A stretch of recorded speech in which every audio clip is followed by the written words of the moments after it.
के लोगों को, देश के लोगों को बैसाखी की हार्दिक शुभकामनाएं। आपको भी बहुत बहुत बैसाखी मुबारक। हमने नए सिरे से इंडियन नेशनल लोकदल पार्टी के संगठन का गठन किया है, राष्ट्रीय स्तर पे भी और प्रदेश के स्तर पे भी। गठन करने के बाद जिला के स्तर पे और प्रदेश के स्तर के ऊपर पदाधिकारी बनाने के बाद हल्के के स्तर के ऊपर और अलग अलग हमारे जो सेल हैं, उन सेलों के, जिला के, हल्के के संयोजक बनाए जाएं। उसके लिए हमने प्रदेश को 3 जोन में बांटने का काम किया है और पहला जोन, जो 3 जोन जो बनाए हैं, इसमें एक गुड़गांव जोन रखा है। गुड़गांव के अंदर 8 जिले हैं, जिनमें 8 जिलों में आपका फरीदाबाद है, पलवल है, मेवात है, गुड़गांव है, सोनीपत है, रेवाड़ी है, झज्जर है और रोहतक है। ये 8 जिले हमने उसमें रखे हैं, जिनका हमने प्रभारी लगाया है प्रकाश भारती जी को और उसके साथ साथ अर्जुन चौटाला को, और अशोक चौहान है हमारे बुद्धिजीवी प्रकोष्ठ के संयोजक, उनको इन तीनों की जिम्मेवारी लगाई है। उसके बाद हिसार एक जोन बनाया है। उस जोन के अंदर हमने प्रभारी जो बनाए हैं वो आदित्य चौटाला को और उमेद लुहान साहब को, और इनके साथ सुनैना जी। इसमें 7 जिले हैं। इसमें सरसा है, फतेहाबाद है, जींद है, हिसार है, भिवानी है, दादरी और महेंद्रगढ़ है। और उसके साथ साथ तीसरा जोन जो है वो अम्बाड़े का बनाया है। अम्बाड़ा में 7 जिले हैं। अम्बाड़ा है, पंचकुला है, कैथल है, करनाल है, पानीपत है, कुरुक्षेत्र है और यमुनानगर है। इसके जो प्रभारी हैं वो प्रदेश अध्यक्ष शवम है। ये सब हम इन 7 जिलों को देखेंगे और हमने इसमें एक डेडलाइन रखी है 25 अप्रैल की, कि 25 अप्रैल तक आप पूरे प्रदेश भर के अंदर पार्टी का हल्के के स्तर तक का गठन करने का काम करोगे। और हमारा प्रयास ये रहेगा कि हल्के के साथ साथ हल्के में भी जोन के स्तर के ऊपर पार्टी के पदाधिकारियों की जिम्मेवारी दे दी जाए, लेकिन हल्के के स्तर तक पक्का कर देंगे। उसके अलावा हमने एक फैसला लिया है कि पार्टी के कार्यक्रम लगातार चलते रहें। इसके लिए 7 ऐसे कार्यक्रम हमने बनाए हैं जिसमें पार्टी का हर कार्यकर्ता बूथ के स्तर तक इन्वॉल्व रहेगा। इसमें 1 जनवरी को चौधरी ओम प्रकाश चौटाला जी का जन्मदिन है, जिसे हम कार्यकर्ता दिवस के रूप में मनाएंगे। और जिला पे हेडक्वार्टर से लेकर के और बूथ स्तर तक इस कार्यक्रम को हम 1 जनवरी को करेंगे। उसके बाद 14 फरवरी का दिन है, जिसे हम युवा दिवस के रूप में मनाने का काम करेंगे। उस दिन जगह जगह ब्लड डोनेशन कैंप लगाएंगे, स्पोर्ट्स के कार्यक्रम करेंगे, यूनिवर्सिटीज के अंदर संगोष्ठी करेंगे बच्चों के साथ, नौजवान पढ़े लिखे लड़कों के साथ। उनको बताएंगे कि भविष्य में हमारी क्या सोच है और पीछे जब हमारी सरकारें थी तो हमने युवाओं के लिए क्या काम किए।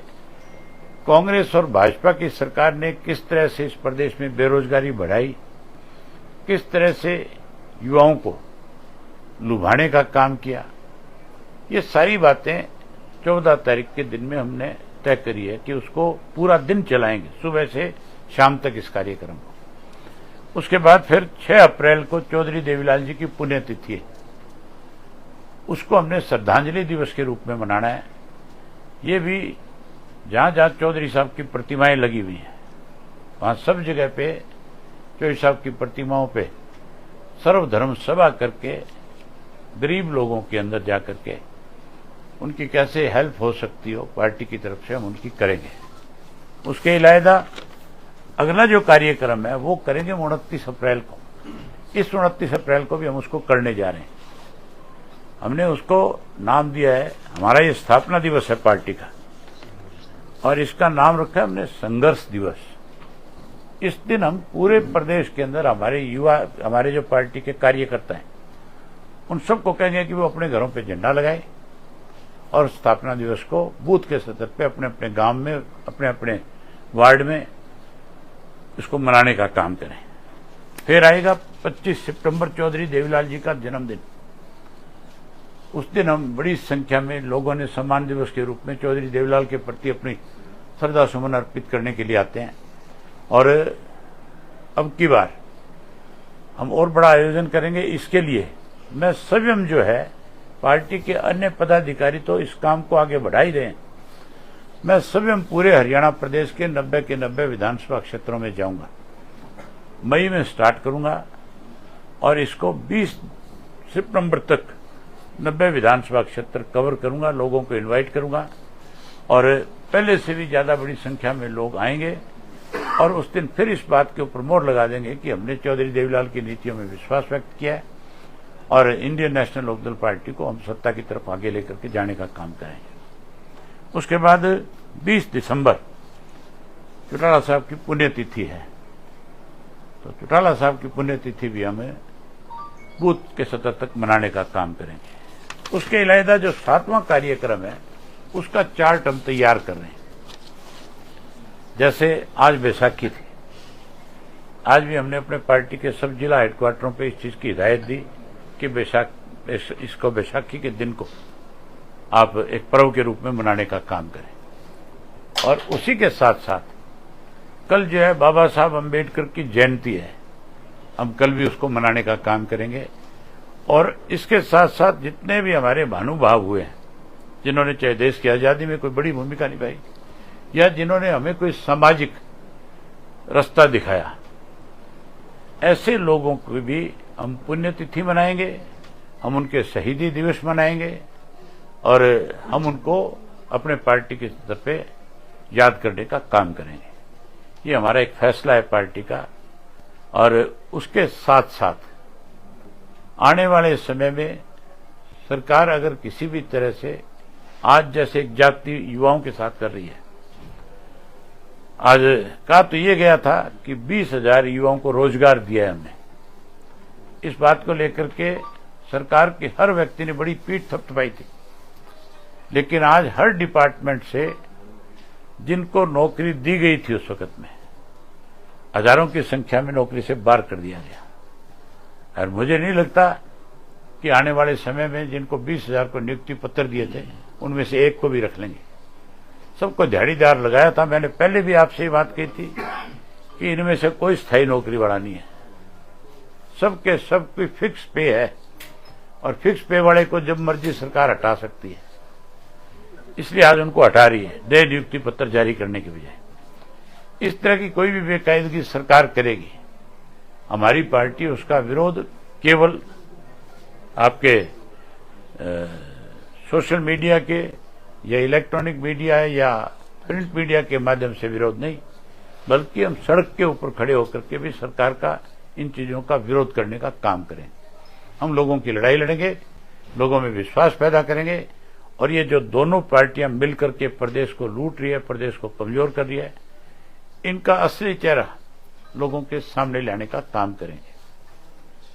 सर, इनेलो का एक बड़ा तबका कांग्रेस में भी है और भारतीय जनता पार्टी के अंदर भी है। आपने कहा है कि हम उन्हें मना करके वापस लाएंगे, कितना? हमने एक फैसला ये भी किया है कि अब अगले 25 तारीख तक जिन 6 नेताओं की 7 नेताओं की हमने ड्यूटी लगाई है, उन सब की तो जिम्मेवारी लगाई है, लेकिन डिस्ट्रिक्ट की मीटिंगों में भी मैंने सबको ये कहा है कि आप रोजाना 2 घंटे 3 घंटे पार्टी के लिए निकालेंगे। किन किन लोगों से आपने संपर्क किया, उनकी जानकारी आप हमारे जो प्रभारी बनाए गए हैं तीनों जोन के, उनको बताएंगे। वो प्रभारी मुझे आगे उस चीज की सूचना देंगे और मैं फिर जिला के प्रधानों को इस बात के लिए आभार व्यक्त करूंगा और उनमें हौसला बढ़ाऊंगा कि भी आप आगे और इस चीज को और ज्यादा मजबूती के साथ लेके जाएं। हमारा प्रयास ये रहेगा कि जितने भी हमारे साथी रहे हैं इस तरह के, हम उन सबको फिर से पार्टी के साथ जोड़ने का काम करें।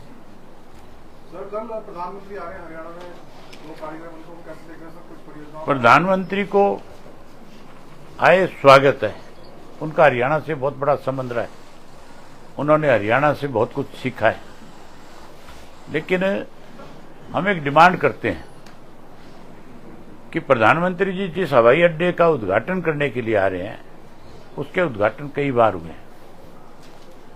केवल उद्घाटन नहीं, उसको सुचारू रूप से चालू करवाएं। उससे पहले उस हवाई अड्डे के अंदर जो बेकायदगियां हुई है, जिस तरह से उसमें लूट मची है, जिस तरह से 180 करोड़ की वॉल बननी थी, जिसपे 1800 करोड़ खर्च कर दिया गया, दिखा दिया गया, या जहां जमीनें लेकर के अपने आप को मालोमाल करने का जिन लोगों ने काम किया है, जो चीजें हमने विधानसभा में उठाई, और विधानसभा में तो मुख्यमंत्री, क्योंकि उसकी अपनी बदनामी हो रही थी, इसलिए उसने कुछ नहीं किया।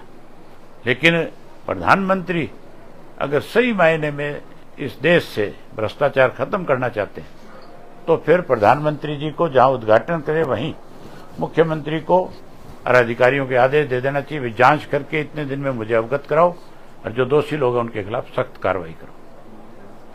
आपने पिछले विधानसभा काल में आपने अभी बताया भी कई मुद्दे उठाए थे, जमीन का भी था, हमने उस वक्त प्रतिक्रियाएं भी ली थी सत्ता पक्ष की, और ये कहा था कि कार्रवाई करेंगे अगर कोई बात आती है, कोई शिकायत। सत्ता पक्ष के लोग तो कुछ कार्रवाई इसलिए नहीं कर सकते बेचारे कि ये शामिल है उन लोगों के साथ, उनकी सरकार चलाने में उन्होंने इनको योगदान दिया था। इनकी गवर्नमेंट 5 साल चले, इसके बदले में इन्होंने उनको लूट की छूट दी, तो इनके अपने चेहरे भी बेनकाब हो जाएंगे साथ साथ। ये काम तो इंडियन नेशनल लोकदल पार्टी सत्ता में आने के बाद करेगी। चाहे कांग्रेस के राज में भ्रष्टाचार हुआ, और चाहे बीजेपी के राज में, हमारी गवर्नमेंट बनने के बाद हम हर हालत में इस सरकार से जिस किसी ने भी लूटा है उसको जेल की सलाखों के पीछे भेजेंगे, ब्याज के समेत पैसा वसूल करेंगे, और उस पैसे से हरियाणा प्रदेश का विकास करेंगे।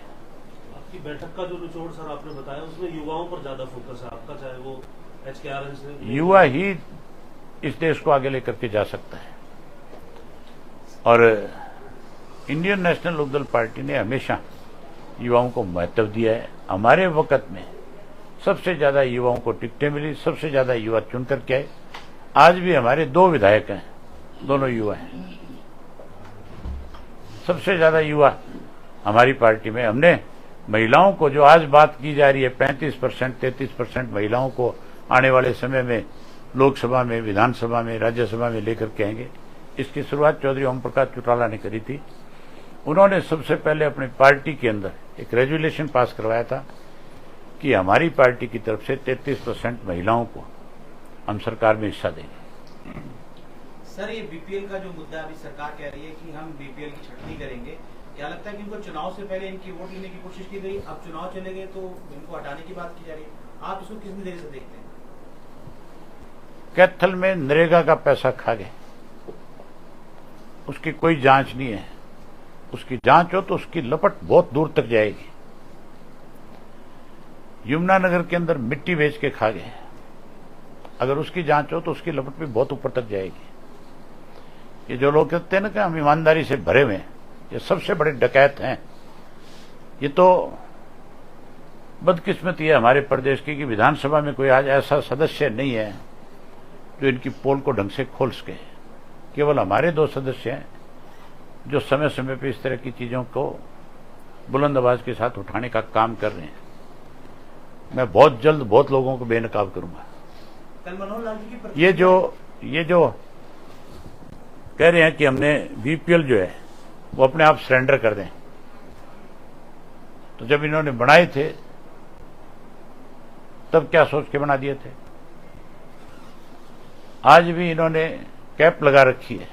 हमारे वक्त के अंदर चौधरी देवीलाल जब चीफ मिनिस्टर थे, चौटाला साहब थे, ना तो बीपीएल पे कैप थी और ना ही बुढ़ापा पेंशन पे कोई कैप थी, ना विधवा पेंशन पे थी, ना विकलांग की पेंशन पे थी। इन्होंने तो 1,80,000 का कैप लगा रखा है, वो खत्म होना चाहिए। सबको ये सम्मान पेंशन है, सम्मान पेंशन मिलनी चाहिए, ये उसका अधिकार है, उसको दे। कल मनोहर लाल जी ने प्रतिक्रिया दी आपके परिवार पे। उन्होंने कहा कि मैंने खुद कोशिश की कि परिवार एक साथ आ जाए, और ये मेरा प्रयास रहा। मनोहर लाल जैसे बिचौलों की हमें जरूरत ही नहीं है। मनोहर लाल के अपने कोई परिवार है नहीं, हमारे परिवार की चिंता करता है। उसको को अपनी चिंता कर, सिर्फ हमारी चिंता नहीं। चौधरी देवीलाल के परिवार की चिंता मनोहर लाल को करने की क्या जरूरत है? कौन सा रिश्तेदार अभी हमारा जो उसको चिंता है हमारी? आज जिस दिन हम आगे उस दिन थारा के बटेगा क्या? पहले तोड़ते और फिर इस तरह की बात क्या करके सहानुभूति लेना चाहते हो? अभय जी, विदेश फोगाट ने लेटर लिखा खेल विभाग को और कहा कि 4 करोड़ रुपए प्लाट उनको मिलना चाहिए। इसको कैसे देखते हैं अब आप पूरे घटना को? ये उसका अधिकार है। सरकार ने स्वयं ये बात कही थी भी हम 3 चीजों में से एक दे सकते हैं। अब थूक के चाट रहे हैं, अब कह रहे हैं 2 दे देंगे। अगर वो नौकरी मांगे नौकरी भी दे देंगे। मैं तो कहूंगा विनेश को भी खुद नौकरी ना लेकर के किसी ऐसे पहलवान को नौकरी लगा दे जो बेचारा कहीं ना कहीं जूझ रहा है। आज आप ये देखो 800 नर्सरियां बांटी गई है स्पोर्ट्स में। 800 ट्रेनर नहीं है हमारे पास, कोच नहीं है हमारे पास। नर्सरी किस बात की है भाई? वो नर्सरी पता है क्यों खोली गई है? वो भी एक बड़ा भ्रष्टाचार का अड्डा बना दिया। अब उस नर्सरी में क्या करेंगे? जैसे नरेगा में होता है, मस्टोल बना दिए जाते हैं, हाजिरी लगा लेते हैं, पैसा खा जाते हैं और फिर ले दे के पैसा तो खा जाता है सेक्रेटरी, पैसा खा जाता है वीडियो, पैसा चला जाता है ऊपर तक। आखिर गाज पड़ती है सरपंच के ऊपर कि मस्टोल का पैसा ये खा गया था, क्योंकि उसके दस्तखत हैं। उसको इस बात का ज्ञान नहीं, नए नए छोरे सरपंच बने बेचारे, इसमें दिक्कत आती है। ये जो स्पोर्ट्स नर्सरी है ये भी भ्रष्टाचार का बड़ा अड्डा बनेगा। यहां पे क्या करेंगे? एक नर्सरी मैंने बना ली, रजिस्ट्रेशन करा ली, मुझे नर्सरी मिल गई। मैंने 100 बच्चे दिखा दिए मेरे पास ग्राउंड में, और उन 100 बच्चों का जो है डाइट का पैसा मुझे मिलेगा नर्सरी को। बच्चे खेलने 10 भी नहीं आएंगे, मैं 90 का पैसा खाऊंगा। आप नर्सरी देने की बजाय नर्सरी चलाओ। सरकार का काम होता है नर्सरी चलाना, ना कि प्राइवेट एजेंसियों को देना। हमने चलाई थी नर्सरी, उसका नतीजा है कि आज हरियाणा स्पोर्ट्स में नंबर 1 पे है। जो हमारे वक्त में नर्सरी होती थी उसके लिए केवल नर्सरी नहीं, स्पोर्ट्स हॉस्टल बनता था पहले। वहां बच्चों की बाकायदा तौर पे एडमिशन होती थी। वो जिस नर्सरी में बच्चा आता था वहीं गांव के किसी स्कूल में उसका एडमिशन होता था, साथ में पढ़ाई करता था, साथ में स्पोर्ट्स करता था, और उससे माँ बाप को भी फायदा होता था, बच्चे को भी फायदा मिलता था। माँ बाप को तो ये था कि उसका बच्चा शिक्षित हो रहा है, गलत रास्ते पे नहीं जा रहा, और प्रदेश को ये फायदा था कि यहाँ एक अच्छा खिलाड़ी पैदा होता था, अच्छा एथलीट आता था। ये तो 800 की बात कर रहे हैं, वो बताए तो सही। आप पूछो मिनिस्टर से कि 800 नर्सरी किस किस काम में दिए थे? तेरे को गांव का नाम भी पता है किसी का?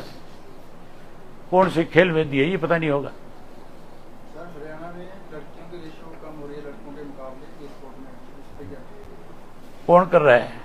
रिपोर्ट में है लड़कियों की रेशो लड़कों के मुकाबले कम हुई है। मनोहर लाल खट्टर जब बना था तब लगा था इस बात पे जोर मारने के लिए। 2 छड़े थे, ये मनोहर लाल और विज। ये विज के पास महकमा था, ये रोज छापेमारी करता था।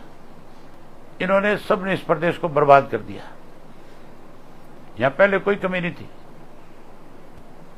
सर, एक कानून व्यवस्था को लेकर सवाल था। पंजाब में देख रहे हैं कि कई ग्रेनेड अटैक हुए, अब हरियाणा के कैथल में भी एक चौकी पर हमला हुआ। पहले तो पुलिस ने कहा कि गलत खबर है, अब FIR हो गई है उस पर। आप मुझे एक चीज बताओ, मुख्यमंत्री के खुद के विधानसभा क्षेत्र में नारायणगढ़ में शरेआम हमारी पार्टी के एक साथी को गोलियों से भून दिया गया, आज तक कुछ नहीं हुआ। ये जितना भी इस किस्म के कांड हो रहे हैं, इन सब में सरकार की प्रोटेक्शन है बदमाशों को। नफे सिंह राठी को मरे हुए 1 साल हो गया, आज तक नफे सिंह राठी में कौन मुजरिम थे उनके नाम सामने नहीं आए, कोई गिरफ्तारी नहीं हुई, जबकि बाई नेम पर्चे कराए हुए हैं कि ये लोग जो है इस केस में मरवाने में शामिल है। कोई दूसरा राजनीतिक व्यक्ति इनकी पार्टी से जुड़ा होता, अब से पहले पता नहीं कितने बेगुनाहों को ले जाकर के भी अंदर ठोक देते। प्रशासन है कहां? आज कमाल की बात है, एक मुहिम चलाई है हरियाणा प्रदेश में नई नशे के खिलाफ। एक पंजाब में चला रखी है, एक यहां चला रखी है, और रोजाना नशे से मरने वालों की संख्या बढ़ती जा रही है। एक सवाल, अब रोटी खा ले आ रहा है। आप उस सवाल को ज्यादा पसंद नहीं करते, मैं पहले ही कह रहा हूँ, लेकिन कार्यकर्ताओं की भावना से जुड़ा हुआ सवाल है। जब 19 से पहले पार्टी का विघटन हुआ, एक पुरानी पार्टी इनेलो और एक नई पार्टी बनी। कुछ कार्यकर्ता ऐसे भी थे जिन्होंने इन दो राहों में से कोई राह नहीं चुनी। अब क्योंकि दोबारा कुछ चर्चाएं ऐसी शुरू, आप चिंता ना करो, हम अपने कार्यकर्ताओं को अपने आप मना लेंगे, ये हमारा काम है। सर, सुखबीर बादल एक बार फिर से अध्यक्ष बन गए अकाली दल। आपके माध्यम से बहुत बधाई उनको बहुत कमजोर करने की भाजपा ने कोशिश करी। जिस तरह से हमें तोड़ा, इसी तरह उसको भी तोड़ रहे थे, लेकिन शुक्र है भगवान का कि वो अकेला था। वो भी दो भाई होते तो वो भी अलग अलग बांट देते।